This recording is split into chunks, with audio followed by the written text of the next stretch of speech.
धन्यवाद प्रवीण जी। सर्वप्रथम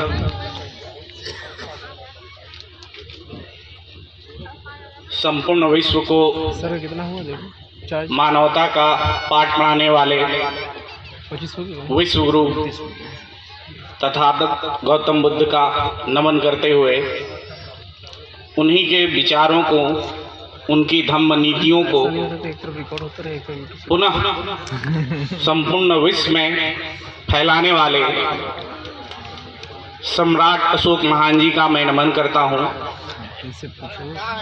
और आज इस रजत जयंती वर्ष पे सम्राट अशोक की धम्म नीति या यूं कहें कि उन्हीं के विचारों को आजाद भारत में पुनः स्थापित करने के लिए लड़ते हुए जिन्होंने शहादत दी, जिनके जयंती पे हम लोग सम्राट अशोक क्लब या लटिया महोत्सव होता है, बाबू जगदेव प्रसाद जी का मैं नमन करता हूं। साथियों, सदन में उपस्थित मेरे युवा क्रांतिकारी साथी एवं सदन में उपस्थित संपूर्ण मातृशक्ति का मैं सादर नमन करता हूं। इनका मैं आभार व्यक्त करता हूं कि रजत जयंती के इस वर्ष पे यहाँ उपस्थित हैं। साथ ही मैं आज अपने मुख्य अतिथि धम्मगुरु जून सही तारा सेवा जी का भी नमन करता हूँ तथा यहाँ जो मंचासीन पदाधिकारी हैं, हमारे जितने भी वरीय पदाधिकारी हैं, उनका मैं सिर्फ नमन नहीं कर सकता। उनका मैं नमन इसलिए कर रहा हूँ कि आप लोग के बीच में एक कोरम है, डिकोरम है कि भाई उनका सम्मान होना चाहिए।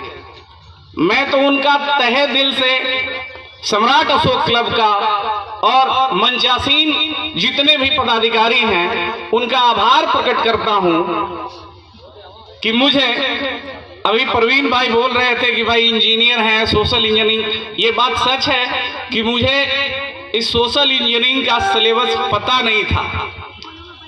मुझे एक जेंटलमैन के फील्ड से, जहां पे मैं इंजीनियरिंग का छात्र था और उधर ही मैं दिल्ली में यूपीएससी गेट आईएएस की क्लासेस में लेता हूं, उस जेंटलमैन को एक शब्द मैं इस्तेमाल करना चाहूंगा इस रजत जयंती के वर्ष पे, और सदन से और माननीय से क्षमा चाहूंगा, लेकिन मैं उस शब्द का इस्तेमाल करे बगैर रह नहीं सकता। मेरा उद्गार है तो उसको आप क्षमा करेंगे।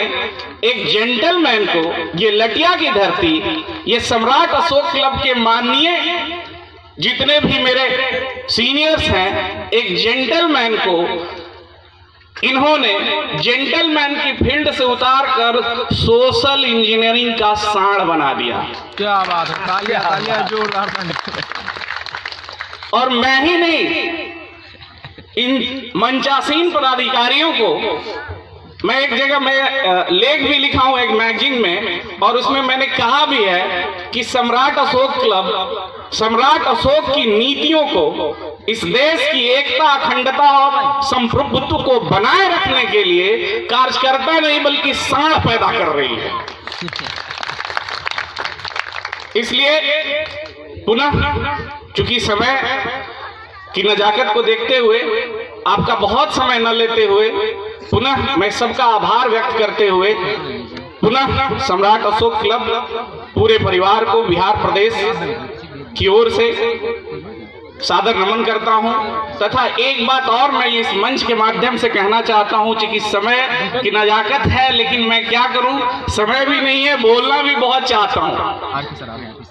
तो मैं बहुत न बोलते हुए इस रजत जयंती पे विषय वस्तु से हटके ये बोलना चाह रहा हूं कि आप जो मुझे ये देख रहे हैं, मैं सम्राट अशोक क्लब या इस तरीके की किसी भी संस्था का मैं प्रबल विरोधी था। इसलिए मैं इस बात को बोलना चाह रहा हूं अपने युवा क्रांतिकारी साथियों के लिए क्योंकि मैं अपने आप को हाईली इंटेलेक्चुअल समझता था। दिल्ली में रहने के बाद मुझे लगता था मैं सबसे ज्ञानी हूं, चूंकि मेरे अंडर यूपीएससी के बच्चे पढ़ते हैं, मैं उनको आईएएस बनाता हूं, वो पैर छूते हैं। लेकिन सम्राट अशोक क्लब में आने के बाद मुझे पता चला कि मेरा ज्ञान तो बड़ा अल्प ज्ञान था। क्या बात है। बहुत अल्प ज्ञान था। कैसे? क्योंकि मेरी 3 पीढ़ियां सम्राट अशोक क्लब के माध्यम से इस लटिया की धरती पे यही पुआल पे बैठ के गई है। मेरे बाबूजी जो पिछले 12 साल से सुबह 4 बजे भोर में निकलते थे, इस बात को रजत जयंती पे बोलना मैं जरूरी समझ रहा हूं, इसलिए मैं आपसे समय लेकर बोल रहा हूं कि वो 12 साल कंटिन्यू 4 बजे भोर में बिहार की धरती से निकलते थे। वो अपना लिट्टी बाटी बना के और कंटिन्यू आते थे और इसी भीड़ में पुआल पे बैठ के जाते थे। शायद उनको अपने बेटे को समझाने में या इस ट्रैक पे लाने में 12 साल लग गए। शायद मैं अपने पिताजी को नहीं समझ पाया।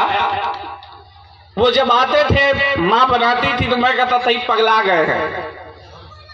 आज मुझे पता चल रहा है, इसलिए नहीं कि मैं इस मंच से बोल रहा हूं, इसलिए कि पिछले 5 साल से मैं सम्राट अशोक क्लब में काम कर रहा हूं।